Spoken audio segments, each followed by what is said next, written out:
సాధారణంగా ధ్యానమంటే మనసుకి ప్రశాంతత కదా? కాని ఆ ప్రశాంతత వెనుక ఓ శక్తివంతమైన రహస్యం దాగి ఉందంటే ఊహించండి. ఈరోజు మనం ఆ రహస్యం ఏంటో తెలుసుకోబోతున్నాం. మనం చాలాసార్లు ధ్యానం అంటే స్ట్రెస్ తగ్గించుకోడానికి, మైండ్ని కామ్గా ఉంచుకోడానికి అనుకుంటాం. కాని ఒకవేళ దాని అసలు ఉద్దేశం అంతకంటే చాలా పెద్దది, చాలా లోతైనదైతే ఆ ప్రశ్నతోనే మన అన్వేషణ మొదలుపెడదాం. ఇక్కడే సమలేఖనం లేదా అలైన్మెంట్ అనే ఒక అద్భుతమైన కాన్సెప్ట్ వస్తుంది. సింపుల్గా చెప్పాలంటే మన ఆలోచనలు, మన ఫీలింగ్స్, మన పనులు వీటన్నిటినీ ఒకే లైన్లోకి తీసుకురావడం.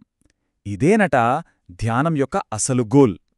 మరి ఈ సమలేఖనమంటే ఏంటో ఇంకాస్త లోతుగా చూద్దామా? అస్సలు మనం దేన్ని సమలేఖనం చెయ్యాలి? ఈ సెక్షన్లో మనలో ఉన్న వివిధ భాగాలేంటో, వాటి మధ్య ఒక హార్మోనీని ఎలా తీసుకురావాలో చూద్దాం. చూడండి, మనం 4 లెవెల్స్లో ఉంటాం. 1 ఈ ఫిజికల్ బాడీ, మనం చూడగలిగేది. 2 మన ఎమోషన్స్ అన్నిటినీ స్టోర్ చేసే ఎమోషనల్ బాడీ. 3 మన ఆలోచనలన్నిటికీ సెంటర్ అయిన మెంటల్ బాడీ. ఇక ఫైనల్గా వీటన్నిటినీ గైడ్ చేసే మన అసలు స్వరూపం, అదే ఆత్మ. ఈ 4ంటినీ ఒకే తాటిపైకి తీసుకురావటమే సమలేఖనమనమాట. ఇక్కడ చాలా ఆసక్తికరమైన విషయం ఉంది.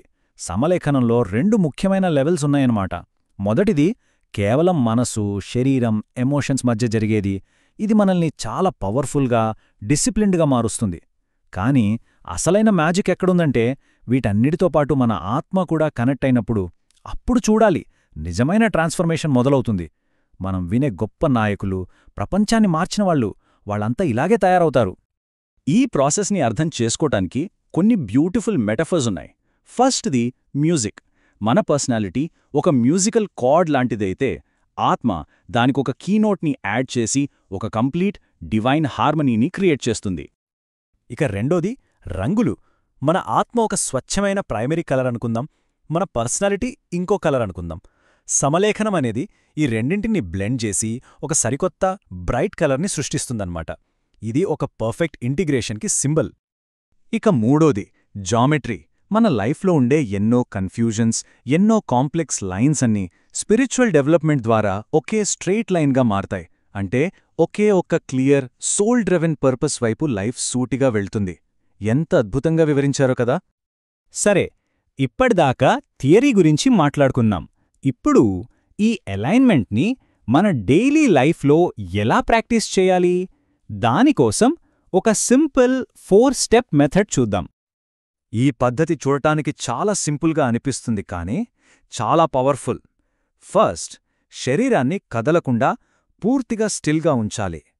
సెకండ్, ఎమోషన్స్ని అలల్లాంటి సముద్రంలా కామ్ డౌన్ చెయ్యాలి.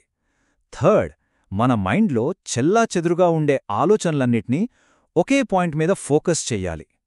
ఇక ఫైనల్గా మన అసలైన స్వరూపమైన ఆత్మతో కనెక్ట్ అవ్వాలి. ఈ ఎమోషనల్ కామ్నెస్ గురించి ఈ వాక్యం ఎంత అందంగా చెప్తుందో చూడండి. మన ఎమోషన్స్ అనేవి కదలకుండా ఉన్న ఒక సరస్సులా మారినప్పుడు, అవి మన ఆత్మ యొక్క ఇంటెన్షన్ని చాలా క్లియర్గా, ఎలాంటి డిస్టార్షన్ లేకుండా రిఫ్లెక్ట్ చేస్తాయట. ఇక లాస్ట్ స్టెప్, ఆత్మతో కనెక్ట్ అవ్వడం. దీనికోసం ఈ పవర్ఫుల్ అఫర్మేషన్ని యూజ్ చేయొచ్చు. నేను ఆత్మను, నేను సేవ చేయడానికే ఉన్నాను అని బలంగా అనుకోవడం ద్వారా మన ఉనికి మొత్తాన్ని ఒక హయ్యర్ పర్పస్కి అంకితం చేస్తామన్నమాట. మరి ఈ డైలీ ప్రాక్టీస్ వల్ల లాంగ్ టర్మ్లో ఏం జరుగుతుంది? రోజూ చేసే ఈ చిన్న అలైన్మెంట్ ప్రాసెస్ మన స్పిరిచువల్ జర్నీలో పెద్ద పెద్ద మైల్స్టోన్స్ని ఎలా రీచ్ అయ్యేలా చేస్తుందో ఇప్పుడు చూద్దాం. ఈ టేబుల్ చాలా క్లియర్గా చూపిస్తోంది.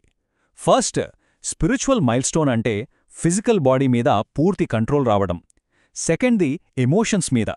థర్డ్ది మైండ్ మీద కంప్లీట్ మాస్టరీ సాధించడం. చూసారా, ప్రతి స్టేజ్లోనూ అలైన్మెంట్ అనేది ఆత్మ యొక్క శక్తిని బయటకు తీసుకురావడానికి ఒక ఛానల్లా పనిచేస్తోంది. సో ఇక్కడ మనం అర్థం చేసుకోవాల్సిన కీ పాయింట్ ఏంటంటే, రోజూ మనం చేసే ఈ చిన్న చిన్న కన్సిస్టెంట్ అలైన్మెంట్ ప్రయత్నాలే ఫ్యూచర్లో జరగబోయే గొప్ప స్పిరిచువల్ ట్రాన్స్ఫర్మేషన్కి ఒక స్ట్రాంగ్ ఫౌండేషన్ వేస్తాయి. ఇప్పుడు ఈ కాన్సెప్ట్స్ అన్నిటినీ మన లైఫ్కి అప్లై చేసుకుందాం. మన ఓన్ అలైన్మెంట్ స్టేటస్ని హానెస్ట్గా అనలైజ్ చేసుకోవడానికి కొన్ని ప్రశ్నలు వేసుకుందాం. మొదట మన శరీరం గురించి ఆలోచిద్దాం. మన శరీరం మన హయ్యర్ గోల్స్కి సపోర్ట్ చేసే ఒక మంచి టూల్లా ఉందా, లేక దాని అలవాట్ల వల్ల ఒక అడ్డంకిగా తయారైందా? రెండోది, ఎమోషన్స్. కోపం, బాధ లాంటి నెగటివ్ ఫీలింగ్స్ నుంచి ఎంత ఫాస్ట్గా రికవర్ అవుతున్నాం. మన ప్రేమ కేవలం కొద్దిమందికే పరిమితం కాకుండా అందరి పట్ల సెల్ఫ్లెస్ గుడ్విల్గా మారుతోందా? ఇక మనసు. మన థాట్స్ ఎప్పుడూ పర్సనల్ ప్రాబ్లమ్స్, వరీస్ చుట్టూనే తిరుగుతున్నాయా, లేక సర్వీస్, ట్రూత్, యూనివర్సల్ లవ్ లాంటి పెద్ద విషయాల వైపు వెళ్తున్నాయా? మన ఆలోచనలో క్లారిటీ పెరిగిందా? అన్నిటికన్నా ముఖ్యమైనది మన మోటివేషన్. మనం చేసే పనుల వెనుక ఉన్న అసలు ఇంటెన్షన్ నాకేం కావాలి అనే సెల్ఫిష్నెస్ నుంచి నేను ఈ ప్రపంచానికి ఎలా యూజ్ అవ్వగలను అనే సెల్ఫ్లెస్ సర్వీస్ వైపు మారుతోందా? ఈ సెల్ఫ్ ఎగ్జామినేషన్లో ఏవైనా వీక్నెస్లు కనిపిస్తే అస్సలు డిసప్పాయింట్ అవ్వాల్సిన పనే లేదు. ఈ వాక్యం మనకు ఒక అద్భుతమైన పర్స్పెక్టివ్ ఇస్తుంది. అది ఫెయిల్యూర్ కాలంట, కేవలం ఓకే, ఇక్కడ అలైన్మెంట్ ఇంకాస్త బలంగా లేదు, నేనిక్కడ కొంచెం స్థిరంగా పనిచేయాలి అని గుర్తించాలంతే. ఎంత బావుందో కదా! ఇప్పటిదాకా మనం చర్చించుకున్నదంతా ఈ ఒక్క సింపుల్, పవర్ఫుల్ ఈక్వేషన్లో ఉంది. స్పిరిచువల్ ఎవల్యూషన్ అంటే అలైన్మెంట్ ప్లస్ సింప్లిఫికేషన్. మన ఉనికిని ఆత్మతో అలైన్ చేసుకుంటూ, అనవసరమైన వాటిని వదిలేసి లైఫ్ని సింపుల్గా మార్చుకోవడమే అసలైన ప్రోగ్రెస్. చివరగా ఈ ఆలోచనతో ముగిద్దాం. ఈ యూనివర్స్ అనే ఒక గ్రాండ్ సింఫనీలో మన లైఫ్ అనే ఇన్స్ట్రుమెంట్ ఏ నోట్ని ప్లే చేస్తోంది? అది హార్మోనీలో ఉందా లేక అపస్వరమా? ఆలోచించండి.